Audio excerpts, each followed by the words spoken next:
It's decision day in the United States as Americans cast their votes to elect the next president. In this battle for the White House and control of Congress, the stakes couldn't be higher, and if polls are anything to go by, the race could not get any tighter. In fact, many believe this could go down in history as the closest presidential election in American history, and it's without a shred of doubt one of the most consequential U.S. elections ever. Democratic nominee Kamala Harris and Republican candidate Donald Trump are locked in a neck-and-neck race. Each needs at least 270 electoral college votes to win the election, and in the end, it all boils down to the 7 battleground states: Pennsylvania, Michigan, Wisconsin, the 3 Great Lakes states that make up the Blue Wall, and the Sun Belt states of North Carolina, Nevada, Georgia, and Arizona. The biggest prize of them all, Pennsylvania, that has the highest number of electoral votes, 19, while over 77 million votes had already been cast in the weeks before the election as part of the early voting system, including both mail-in ballots and in-person voting.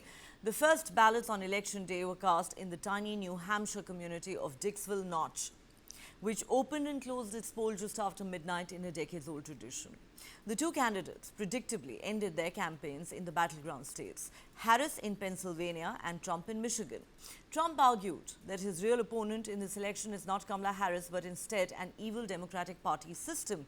He said, "We will defeat the corrupt system in Washington because I'm not running against Kamala. I'm running against an evil Democrat system. These are evil people." Oprah Winfrey took the stage at Kamala Harris's final rally in Philadelphia alongside 10 young people, all first-time voters. The policies that Kamala Harris has proposed for women's reproductive rights and education equality are what led me to cast my ballot for her, one voter told Winfrey. Oprah Winfrey said, "We don't get to sit this one out. If we don't show up tomorrow, it's entirely possible that we will not have the opportunity to ever cast a ballot again. We are voting for healing over hate." Musical superstar Lady Gaga too appeared at Harris's final rally performing a rendition of God Bless America. If Harris wins this election, she would make history, becoming the first woman, first Asian American and first black woman to win the presidency. A Trump victory would also be historic.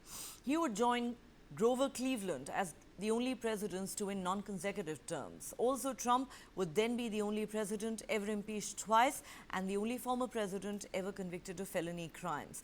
Remember, on election day, the states of Arizona, Florida, Missouri, Nebraska and South Dakota are also voting on whether to set aside abortion bans with constitutional amendments.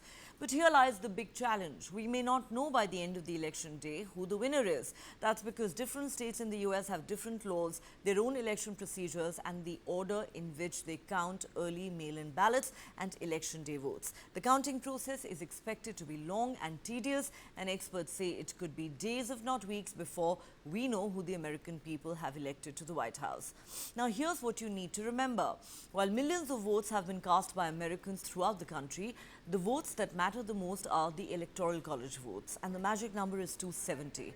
The winning candidate needs to win at least 270 of the total number of 538 electoral college votes, and therefore the contest could be extremely close, and not for the first time.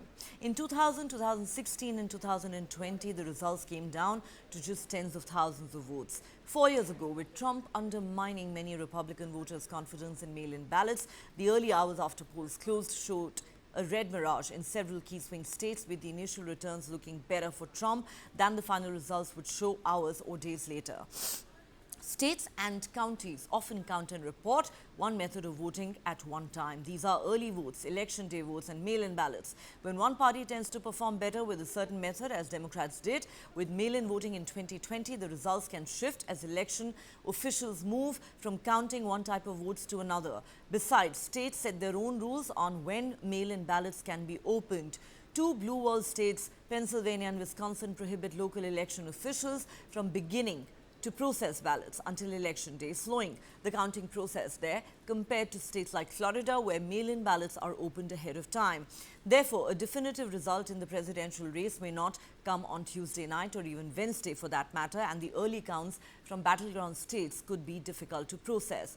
Remember, this election is also about the composition and control of Congress. Republicans flipped control of the House of Representatives in 2022 by the slightest of margins.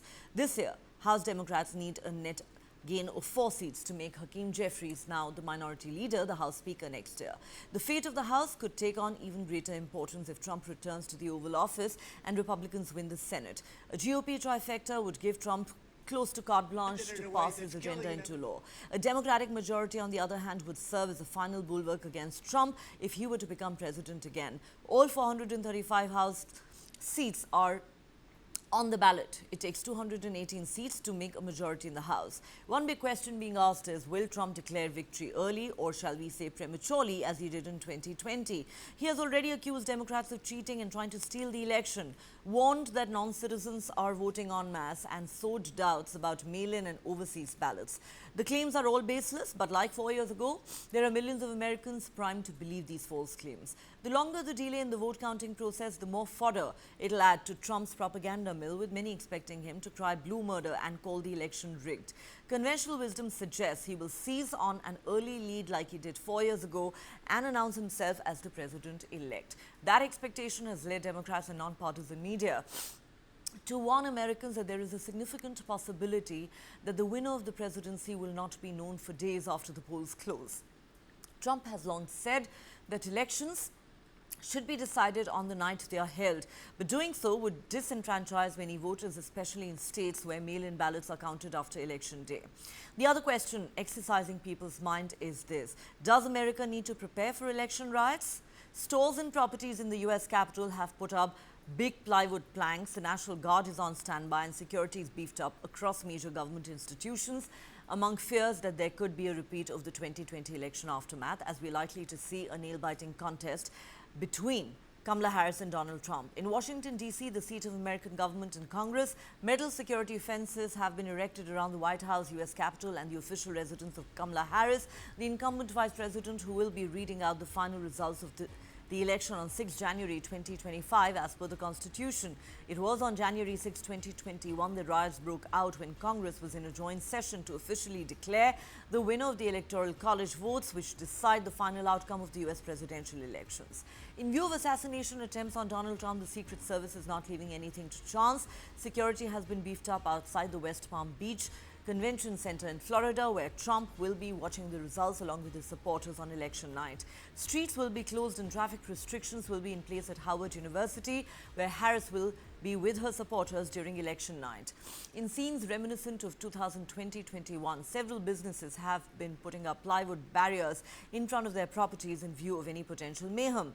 The Washington Post says security measures never seen before are in place, including drones, panic buttons and snipers on standby. The snipers will be on the rooftop of key vote counting centers. Panic buttons will be given to election workers. Surveillance drones will be deployed at several places. In several states across the country, the National Guard troops are on standby in view of the threat of possible unrest after elections. So we're asking, who will be the next president of the United States of America? When will we know the final result? Will there be a decisive verdict? Will America see a peaceful transfer of power, or are we going to witness chaos and mayhem in the days following the election?